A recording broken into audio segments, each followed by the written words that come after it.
talk about one important issue in the campaign. A campaign that's going to be talking about a lot of issues, particularly the economy and jobs.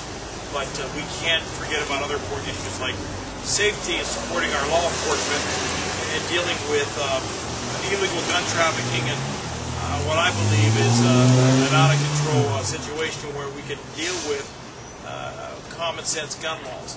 And I want to make a few points clear as we talk about this. From Western Pennsylvania, and I am very, very supportive of the Second Amendment and people's rights to hunt, sportsmanship, your right to protect yourself in your home and have a gun. This is about reasonable legislation, about helping our police department and making our streets safer.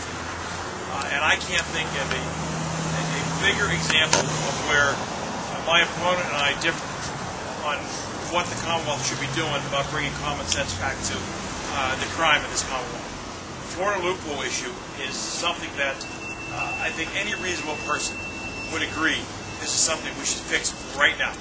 And my opponent has the ability to fix it right now because of his current position.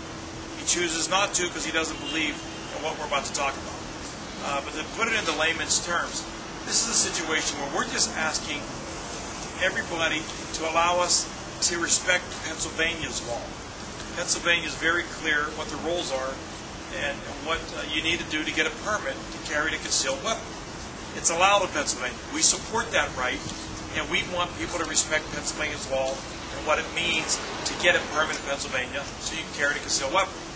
We have a situation right now. You can live in Pennsylvania and be denied a permit because of some type of problem in your past. People we probably do not want to have a concealed weapon. And all you got to do is call Florida, and you can get a permit. You don't even have to live in Florida. You don't have to be in Florida. You don't even have to have any association with Florida. You can get a Florida permit. We want to close that loophole. We want to make people respect Pennsylvania's law. My opponent could close that loophole tomorrow. He chooses not to.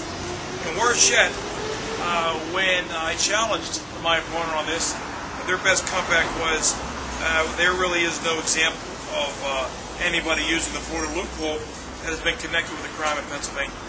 First of all, you're missing the point. Because we do have plenty of examples where we have individuals that have been denied permits to carry guns and have either been involved with subsequent crimes or have enough in their background that they would not be able to get one, and we don't want them to have one. This is about respecting the sheriffs and police departments and letting them do their jobs. And I want to give you a few examples. Because if my opponent thinks this isn't happening, let me give you real-world experiences. This is important. We had one situation where police stopped a man in a vehicle that matched the description of a vehicle in a shooting. The man had a gun and a Florida permit. He admitted to police that he had been rejected for a gun permit in Pennsylvania, and he got his permit through Florida. Another example, the suspect was involved in a severe domestic assault. He was arguing over money with a woman when he punched her in the face and kicked her on the floor. The man's Pennsylvania gun permit was revoked. He was carrying a Florida gun permit. And then right here in Upper Darby, police revoked a man's Pennsylvania gun permit after they caught him fleeing the scene of a shooting. He had bullet holes in his car, and he was speeding the wrong way down the street. After they took away his Pennsylvania permit, he then went out and got a Florida permit. So they're just three examples. These are from police reports. I want to make that very clear. These are from police reports. So I'm seeing today Bryan Lentz, who's willing to talk about what Pennsylvania should do, because we can actually close this through legislation. If the Attorney General is not going to do it with the powers that he has, then we'll go around them. I stand with chiefs of police throughout the Commonwealth of Pennsylvania. I stand with reasonable residents to understand this isn't about a debate over should you be allowed to have a gun. You're allowed. And you're allowed to have a concealed weapon in the state. This is about respecting Pennsylvania's laws, giving tools to our police officers so that they know that if a sheriff is denying somebody a permit to carry a concealed weapon because of something in their background, they can't just circumvent that and go to Florida. They have a little more faith in the system that our laws are going to be honored. That's not the case. I'm going to ask Bryan to say a few words because he's been working on legislation that actually deals with this. And I support this legislation. And I'm bringing this forward again today in Upper Darby because these are the types of issues we need to be talking about. And there's a big difference between where my opponent stands, where I stand, on fighting crime and illegal gun trafficking throughout this Commonwealth. So at this point in time, I'm going to ask Bryan to say a few words, and then we'll take questions too from the meeting. Bryan, thank you for your support. Well, I want to thank Dan for coming here to Upper Darby to again highlight this important issue. One of the things that most citizens think is lacking in our politics today are people that are willing to cross not just the partisan divide, but the ideological divide to come up with common sense solutions to real problems. As you heard Dan say, he is a staunch supporter of the Second Amendment, but he recognizes in this specific incident that there is a problem, an identifiable problem, and an identifiable solution. So let's make clear what the problem is. We are not talking about gun ownership, right? Gun ownership is whether or not you can own a gun and keep it in your house. We're talking about the right to carry a concealed weapon. That means a handgun on your person, concealed on your person. Walking around the streets so that law enforcement and other citizens don't know you're carrying a gun. That is a right that is regulated here in the state of Pennsylvania and controlled by local law enforcement. And that control is being undermined by this Florida loophole. You heard the examples that Dan gave you. What the opponents of this, what the Attorney General has said in response is, there isn't a real problem. But we've handed you examples today, and Dan highlighted some examples of a real problem. People with criminal backgrounds and criminal tendencies carrying concealed weapons on the street.